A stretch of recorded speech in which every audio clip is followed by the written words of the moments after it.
Praise the Lord, everyone. Praise the Lord. Praise the Lord. Amen. I want to thank each of you for joining with us for Thursday's daily Bible study, coming from Charlene's Outreach Ministries. We have a great and wonderful lesson today. Trials develop perseverance. Trials develop perseverance. Coming from James 1, verses 2 through 8. Amen. We're talking about testing of your faith. Testing of your faith. Amen. Do we allow trials to develop perseverance? Amen. Because we have to learn how to go through trials without grumbling and complaining. Amen. As the children of Israel and that was going to the promised land, their grumbling and complaining prevented them from going to the promised land because they could not deal with was not willing to stand firm and stand as Paul was speaking of in the Wednesday's lesson, to stand firm and not allow trials and tribulation to cause them to grumble and mumble and complain. Amen. We have a great lesson here. We're going to get ready to move right into our lesson. But first, I want to ask if anything you said touches your heart, soul, or spirit, or you have any questions or comments, please feel free to jot them at the bottom of the screen below, and I will get to them as soon as possible. Also, if you would subscribe to my channel and join with us as we gather together to study and meditate on the word of the Lord. Lord, we ask you to touch each and every one at the sound of my voice. Touch their mind, soul, spirit, and body in the mighty name of Jesus. Heal where there are pain and discomfort, Father.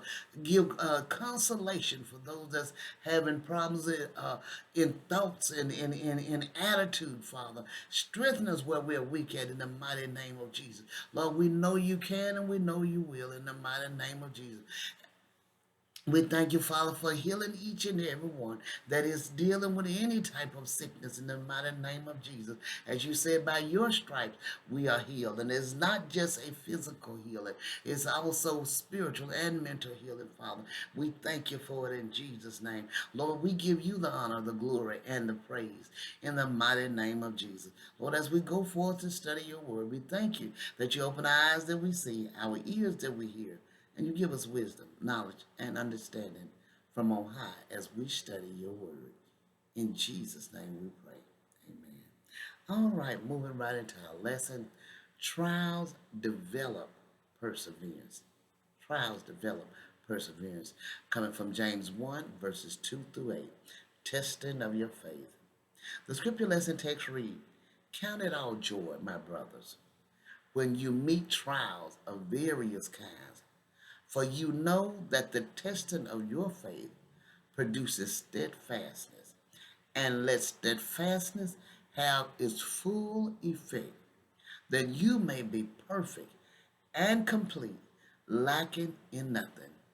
If any of you lacks wisdom, let him ask of God, who gives generously to all without reproach, and it will be given him. But let him act in faith, with no doubting. For the one who doubts is like a wave of the sea that is driven and tossed by the wind. For that person must not suppose that he will receive anything from the Lord. He is a double-minded man, unstable in all his ways."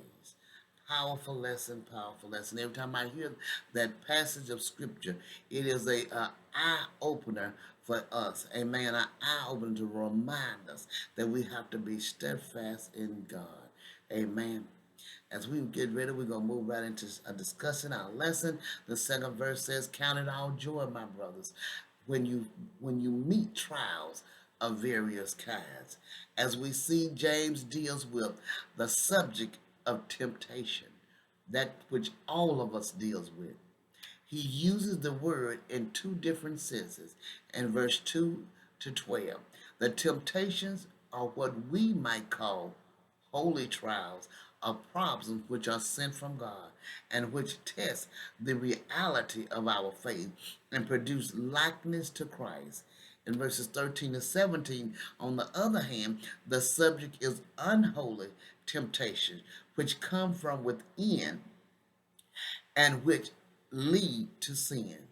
The Christian life is filled with problems. They come uninvited and unexpected. I wouldn't say they're unexpected because we know life continues to have its problem. I mean, it's just like many people say, "Oh, Christmas doesn't come," and I'm not ready for it. It's been doing that ever since I was born. It's to come the same time. Amen. We say that it's time for school to start for the children. It's been doing that ever since you have your head in the children. They still start at the same time. You know all these things is coming about. Get ready for them. That's what we have to do. Amen. Get ready for the different situations that's coming about because they are coming. There's troubles coming. The ice box gonna go out. The stove gonna go out. Gonna stop working. All these things. None of these things last forever. They will stop working. Be ready. Be ready. The washing machine go out. The dryer go out. Be ready. The Christian life is filled with problems. They come uninvited and unexpected. Sometimes they come singly and sometimes in droves. They are inevitable. James does not say if you fall into various trials, but when. Be sure to know that they are coming. We can never get away from them. The question is, what are we going to do about them? Are we going to be ready? Verse 3 and 4 says, "For you know that the testing of your faith produces steadfastness, and let steadfastness have its full effect, that you may be perfect and complete, lacking in nothing."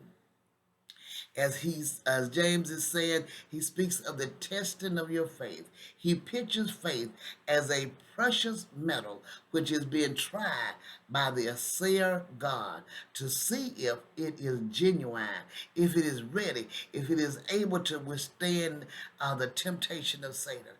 The metal is subjected to the fires of persecution, sickness, sufferings, or sorrow. Without problems, we would never develop endurance. Even men of the world realize that problems strengthens character. Charles Kettering, noted industrialist, once said, "Problems are the price of progress. Don't bring me anything but problems. Good news weakens me." Verse said, "But let patience have its perfect work," says James. Sometimes when problems come, we become desperate and use frantic means to cut short the trial without consulting the Lord as to his purpose in the matter. We rush to the doctor, for instance, well, and gulp down large doses of medicine. God's program in our lives in order to shorten the trial. By doing this, we actually may be thwarting God's program in our lives. And it is just possible that we may have to undergo a longer trial in the future before this particular purpose is realized in us. We should not short circuit the development of endurance in our lives. By cooperating with God, we will become mature, well rounded Christians, lacking in none of the graces of the Spirit. Amen. And going to the doctor is not always the only thing that we can in not believing or not standing on the word of the Lord. Amen. Because there's nothing wrong with, I do not believe there's nothing wrong with going to the doctor because many times if you wait too late, anything that could have been done to help, it is too late to take care of. Amen. So we do want to do that. But as I go to the doctor myself, I go knowing that they are made by my God as well, and that they are under His divine hands, and that they can be led divinely by my God. Amen. If any of you lacks wisdom, verse 5 says, let him ask God, who gives generously to all without reproach, and it will be given him. Amen. This is why we study and stay studying in the Word, that we may gain wisdom, knowledge, and understanding. We don't have to face the problems of life in our own wisdom.